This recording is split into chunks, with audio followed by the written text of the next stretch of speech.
primeira carta de Pedro, no capítulo 2, versículo 9. Primeira carta de Pedro, capítulo 2, versículo 9. Diz assim: mas vocês são geração escolhida, um sacerdócio de reis, uma nação santa, um povo peculiar, para que anuncieis os louvores daquele que vos chamou das trevas, para a sua maravilhosa luz. Amém, queridos? O que nós vemos aqui, nesta passagem de 1 Pedro? Nós vemos aqui que Pedro nos apresenta duas funções. Ele diz aqui que você e eu, como cristãos, como servos de Deus, nós temos duas funções básicas na nossa vida. A primeira, que ele diz aqui no versículo 9, é que nós somos sacerdotes. E o que faz um sacerdote? O sacerdote, ele apresenta Deus para as pessoas. E ele apresenta as pessoas para Deus. Esse é o ofício do sacerdote. No Velho Testamento, o sacerdote ele entrava no Santo dos Santos e fazia um sacrifício pelo povo. Então ele apresentava o povo diante de Deus. E ele apresentava Deus ao povo. Então a primeira carta de Pedro está dizendo aqui para nós que nós somos sacerdotes. Então uma das nossas funções é apresentar Deus para as pessoas e apresentar as pessoas para Deus. Como nós fazemos isso? Para as pessoas, a gente fala do amor de Deus, a gente testemunha daquilo que Deus tem feito por nós. E nós temos conversado durante a semana e temos visto que Deus tem feito muito por nós. Se você for listar tudo aquilo que Deus já fez por você nos últimos anos, nesse ano, nessa quarentena, quanta coisa Deus já fez por você. E você pode dizer isso para as pessoas. Você tem a função de dizer isso para as pessoas. E apresentar as pessoas para Deus é orar pelas pessoas. É colocar as pessoas diante de Deus, suas necessidades, seus sonhos, tudo aquilo que as pessoas precisam. Nós então colocamos diante de Deus, fazendo o nosso papel de sacerdote. Amém, queridos? Então essa é a nossa primeira função. E Pedro fala aqui também que nós temos a função de rei. E o que faz um rei? Um rei, ele conquista e desfruta. Então primeiro ele conquista as coisas e depois dessa conquista, ele traz para si e desfruta dessa conquista. Então nós somos, além de sacerdotes, nós somos reis. E note que Pedro não diz aqui assim, vocês serão sacerdotes e reis. Ele fala, vocês são sacerdotes e rei. Então você já é um rei, você já é um sacerdote. E quando a gente fala em rei na Bíblia, não dá para falar de rei sem falar de Davi. Davi na Bíblia foi o rei que mais conquistou, que mais teve conquistas na sua vida, no seu reinado. E se você for estudar a vida de Davi, é interessante notar que quando que Davi se tornou rei? Na verdade, para Davi e para Deus, ele se tornou rei naquele dia que Samuel foi lá e ungiu o Davi para ser rei. Só que depois que Davi foi ungido, ele voltou lá para o seu rebanho, cuidar das ovelhas do seu pai. E a Bíblia fala das poucas ovelhas que seu pai tinha. Só que Davi, a partir do momento que ele recebeu a unção, ele já se posicionou como rei.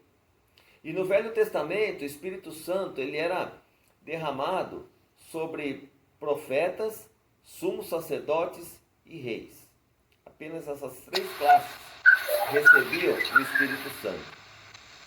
Então, como eu e você temos o Espírito Santo, então a partir do momento que nós recebemos o Espírito Santo, nós já somos reis. essa palavra de 1 Pedro se cumpre em nós, quando nós somos batizados ou nós recebemos o Espírito Santo. Então nós já somos reis e sacerdotes. Quando Davi assumiu essa posição, essa identidade de rei, então ele lá no rebanho dele, ele agia como rei. Ele tanto agia como rei que ele protegia o seu rebanho com a própria vida. A Bíblia nos relata que Davi brigou, ele lutou com o urso e com o leão. Ele matou um urso e matou um leão, porque ele era rei daquele rebanho. Isso nos ensina que quando você recebe o Espírito Santo, quando você recebe Jesus e o Espírito Santo vem sobre você, você já é um rei, você se torna rei aí aonde você está. Muitos de nós temos promessas de que Deus fará coisas nas nossas vidas, fará isso, fará aquilo, mas enquanto Ele não faz, nós não deixamos de ser rei. A nossa identidade de sacerdotes e reis, ela já existe. Então você é rei aí onde você está. Você é rei na sua casa, você é rei lá na faculdade, no colégio, lá no teu trabalho. Você é rei, você é sacerdote. Então lá onde você está, você tem a função de apresentar Deus para aquelas pessoas, apresentar aquelas pessoas para Deus. E você tem também a função de conquistar e desfrutar aquilo que você vai conquistar. A atitude de rei, ela precisa ser exercida aonde você está, independente se você já está numa posição que os homens te vejam como rei. Deus já te vê como rei. Deus já olha para você e fala: você é rei e você é sacerdote. Então haja como rei e como sacerdote. Amém, queridos? Continuando aqui na história de Davi, nós vemos que a vida de Davi, até que ele fosse realmente colocado no trono como rei, ela passou por algumas fases. E isso serve para nós. A nossa vida, a nossa identidade de reis, ela passa por algumas fases, e cada passagem de fase, ela é marcada por algum acontecimento. Nós vemos aqui na vida de Davi que a primeira coisa que aconteceu na vida dele, nesse processo dele assumir o reinado, foi quando ele matou o leão e o urso. A partir desse momento, ele passou a ser notado como alguém diferente. Ele não era mais apenas um pastor de ovelhas. Ele não era apenas um menino de 17 anos. Ele era alguém que matou um leão e um urso para proteger o seu rebanho. Ele era alguém que já agia como rei naquela época. Aí então ele passou para a segunda fase. E a segunda fase vem quando ele foi lutar contra Golias. A partir do momento que ele se apresentou no lugar do rei para lutar contra Golias, ele já dizia para si mesmo: eu já sou rei. Então esse rei aí não quer lutar, eu vou lá lutar e vou derrubar esse gigante. A partir do momento que ele foi, exerceu o seu papel de rei, assumiu a sua identidade de rei e matou Golias, aí então ele foi levado a ser general do exército do rei. Ele já passou de um pastor que era notado por brigar com animais para ser o general do exército do rei. E ele, como general do exército, ele conquistou muitas batalhas. Ele venceu muitas batalhas. Só que, num determinado momento, o rei Saul quis matá-lo.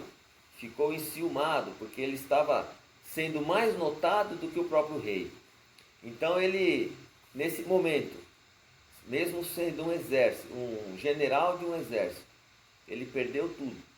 Ele perdeu o posto que ele tinha, ele perdeu o prestígio que ele tinha, e ele passou de general do exército a um fugitivo. Então Davi, nessa fase de perder tudo, começou uma nova fase no reinado de Davi.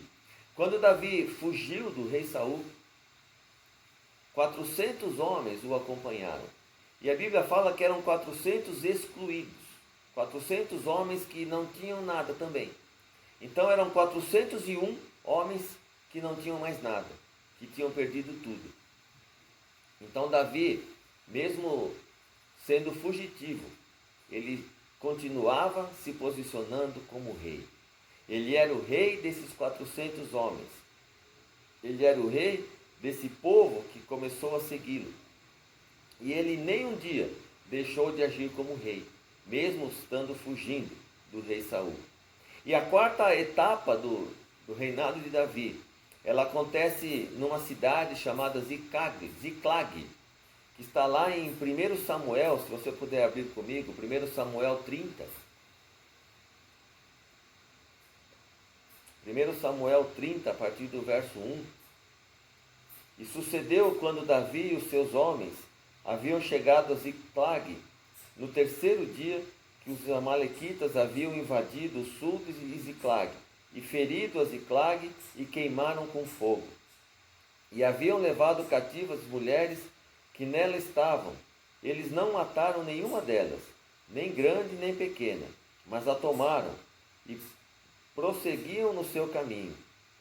Então Davi e os seus homens vieram à cidade, e eis que ela estava queimada pelo fogo, e as suas esposas e os seus filhos, e as suas filhas tinham sido levados cativos. Então Davi e o povo que com ele estava ergueu sua voz e chorou, até que não tiveram mais força para chorar. E as duas esposas de Davi foram levadas cativas, Ainoã, a Jezreelita, e Abigail, a esposa de Nabal, o Carmelita. Davi ficou muito angustiado, pois o povo falou em apedrejá-lo, porque a alma de todo o povo estava aflita, cada homem por causa dos seus filhos e suas filhas. Davi, porém, animou-se no Senhor seu Deus. E Davi disse a Abiatar, o sacerdote, filho de Ameleque: rogo-te que me traga aqui o éfode. E Abiatar trouxe o éfode para Davi. E Davi consultou o Senhor, dizendo: devo perseguir esta tropa? Devo alcançá-los?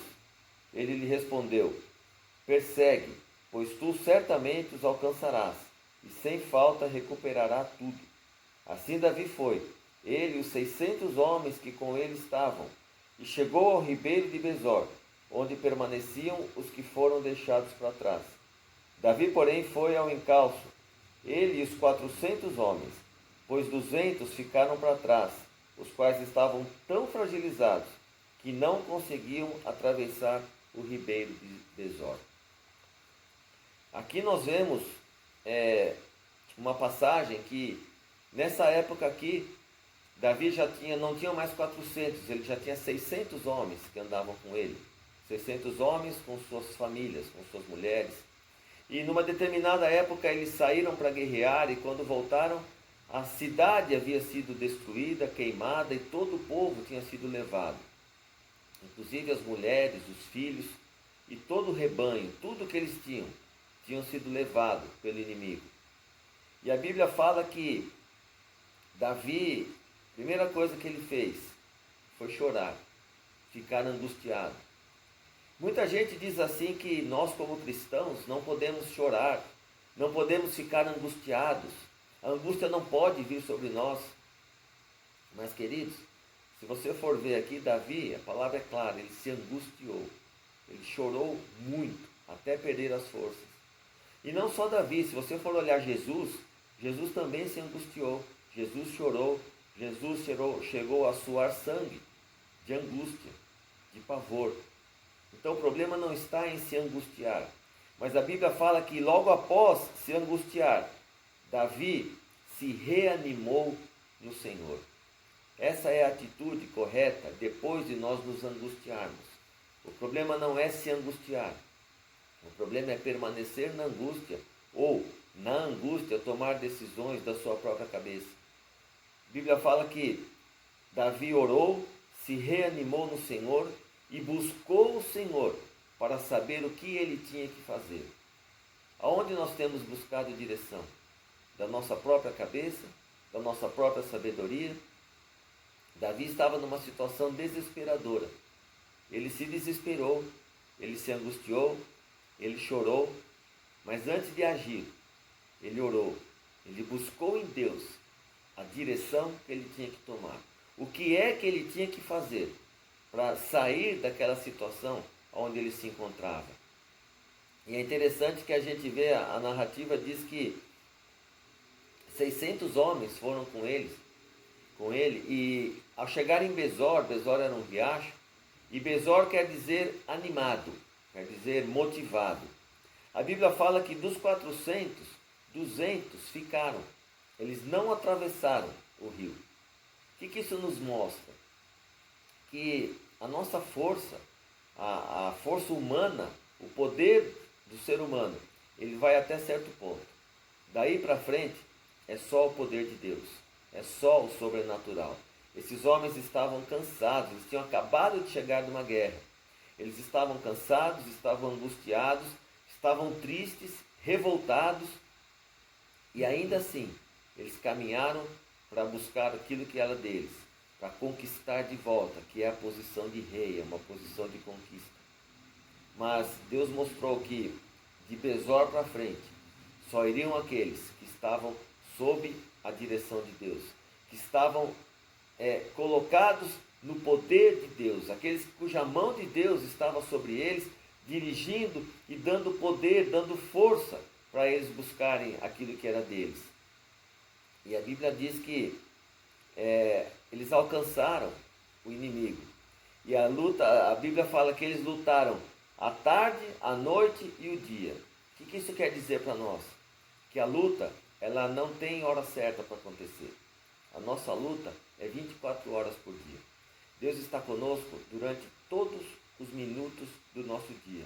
E o dia inteiro é dia de batalha. O dia inteiro é dia de luta. Por isso que a Bíblia nos adverte para orarmos sem cessar, para vigiarmos e orarmos, porque a nossa luta é constante. Então, querido, nesse momento que você se encontra, não é hora de parar, não é hora de esmorecer, é hora de lutar, é hora de conquistar, porque você é rei, porque você é sacerdote. Então não pare no meio do caminho, não pare em Besor, não pare porque você está desmotivado, porque você está desanimado, angustiado. Não faça isso. Você é rei, a sua identidade é uma identidade real, e Deus está com você assim como esteve com Davi. Então atravesse o rio e vá perseguir aquilo que é teu, porque você é rei, e rei conquista. Então você vai conquistar tudo aquilo que Deus tem preparado para você. Note que Deus falou para Davi: você vai conquistar tudo de novo que é seu, mas você precisa lutar. Deus foi com ele, Deus deu poder, Deus deu força, mas ele teve que ir. Assim acontece comigo e com você. Nós temos que fazer aquilo que está ao nosso alcance.